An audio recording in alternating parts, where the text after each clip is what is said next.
Ben İlay, biliyorsunuz Gülsen'in antisiyim. Evet, şimdi çok mutlu bir şey yapıp Gülsen'in kanalına spam atacağız. Alkış alayım. Evet, şimdi başlıyoruz.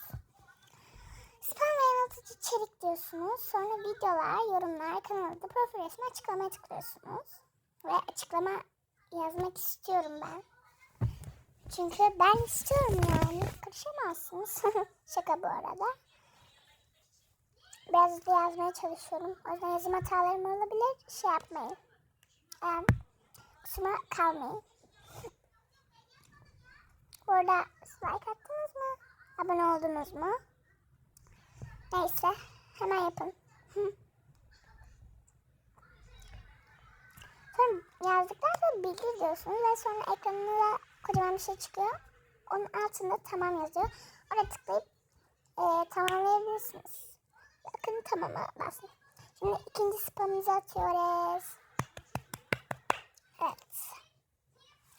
Şimdi yine spam ve yanıltıcı içerik diyoruz.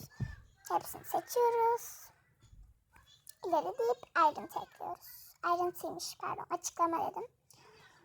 Evet. Ben yazana kadar siz de bekleyin.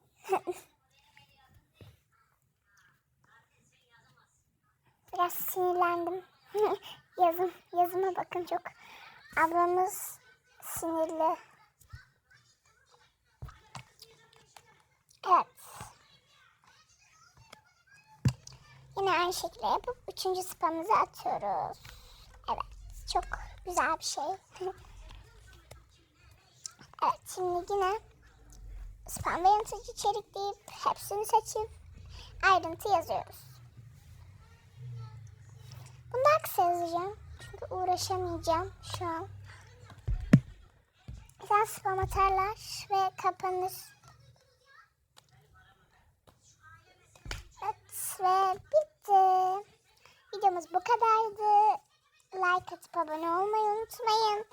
Takipte kalın.